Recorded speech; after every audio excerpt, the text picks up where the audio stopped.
perbedaan sikap pada penjajah, tanggapan atas tuduhan larangan memberontak.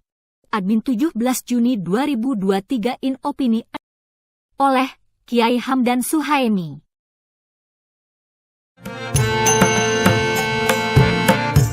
Latar belakang. Ada oknum Habib dalam ceramahnya menyinggung soal sikap Hadratus Syekh KH Hasyim Asy'ari yang melarang rakyat pribumi untuk memberontak penjajah Belanda dan Jepang di masanya. Oknum Habib juga menyamakan sikap melarang pemberontakan atas penjajah yang dilakukan oleh Said Utsman bin Yahya. Mari kita lihat alur sejarahnya, kondisi situasinya, pola pikirnya, sikap dan idealismenya dari kedua tokoh itu. Perlu objektif melihat kesejarahan dari dua tokoh tersebut. Tentu yang kita pahami ada perbedaan yang tajam. Dalam hal tempat kehidupannya, yang satu di Batavia, sebelum nama Jakarta, satunya lagi di Jombang, perbedaan pun ada pada peranan keduanya.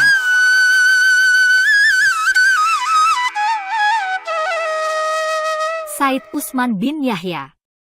Said Utsman dilahirkan di Pekojan, Betawi pada tanggal 17 Rabiul Awal 1238, 1822 M, dari ayah yang bernama Abdullah atau kemudian masyhur dengan Yahya. Maka tercatat Said Utsman bin Yahya, sementara kakeknya bernama Akil, dilahirkan di Makkah. Sedangkan kakek ayahnya yaitu Umar, dilahirkan di Hadramaut, tepatnya di desa Karah al-Syaikh. Dua kakeknya ini termasuk yang terpandang sebagai pimpinan para sadah baik di Mekah maupun di Hadramaut, Yaman. Fakta sikap dan tindakan. Dalam catatan Snoek Hurgronje yang diarsipkan dalam Nasihat-Nasihat Snoek Hurgronje semasa kepegawaiannya kepada pemerintah Hindia Belanda jilid ke-9, dikisahkan bahwa Said Utsman bin Yahya mendoakan Ratu Belanda pada 2 September 1898 M saat hari ulang tahun Sang Ratu. Isi doa tersebut memohon, semoga Ratu Wilhelmina panjang umur, sejahtera, dan sehat senantiasa. Said Utsman juga mendoakan agar kerajaan Belanda bersinar terang dan rakyat Hindia Belanda dikaruniai hasil bumi, perkebunan, dan tambang.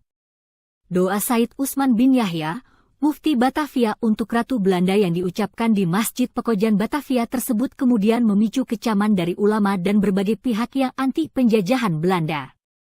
Sementara tulisan doa itu dirilis dan diarsipkan pada Agustus 1912 oleh Nico J.G. Kaptein, Arnoud Froelich, dan Liesbeth Owehan dalam judul arsip Said Utsman of Batavia 1822-1914, A Life in the Service of Islam and the Colonial Administration. Kemudian Habib Utsman bin Yahya meminta pemerintah Hindia Belanda turut menyebarluaskan doa ini ke luar Batavia, ke seantero Jawa, dan menurut Java Bode yang menurunkan berita tentang doa ini sehari setelahnya, juga sampai ke Madura, ungkap Nico J.G. Kaptein dalam The Said and the Queen. Said Utsman on Queen Wilhelmina's inauguration on the throne of the Netherlands in 1898. Doa untuk Ratu pun sebenarnya bukan inisiatif Habib Utsman bin Yahya. Permintaan atas doa tersebut datang dari F.W. M. Hugenstraten, residen Batavia. Sikap Said Utsman bin Yahya ini tercatat dalam beberapa arsip sejarah tampil terdepan membela pemerintah Hindia Belanda. Dari sikap pembelaannya itu Said Utsman lalu menghadapi cercaan dan serangan yang bertubi-tubi karena dianggap sebagai antek penjajah. Pada posisi itu Said Utsman menjawab cercaan dengan argumentasi yang berlandaskan ilmu agama. Tidak semua orang menerimanya tetapi juga tidak sedikit pula yang membelanya. Lalu, Akip Suminto dalam karyanya, Politik Islam Hindia Belanda, menulis terkait sikap pembelaannya Said Utsman bin Yahya pada pemerintah kolonial Belanda bahwa saat itu dari berbagai kalangan pribumi telah menyebut bahwa doa Said Utsman bin Yahya sebagai khutbah penjilat. Sejak kepulangannya ke Batavia pada 1862, Said Utsman bin Yahya membuka pengajaran keagamaan kepada masyarakat. Namanya mulai kesohor. Berkat keluasan dan kedalaman ilmu fikihnya, Said Utsman mendapat gelar Mufti Betawi yang ditunjuk oleh pemerintah kolonial Belanda, meski Said Utsman agak berat menerimanya lantaran merasa belum cukup mempunyai ilmu.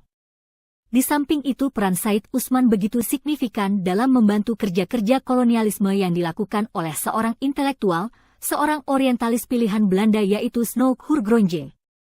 Bisa dilihat pada catatan tentang nasihat-nasihat C. Snoek Hurgronje semasa kepegawaiannya kepada pemerintah Hindia Belanda 1889-1936 m. Atau dalam naskah berbahasa Belanda yaitu Amtelike Advezen van C. Snoek Hurgronje yang tertuang di halaman LXI 61.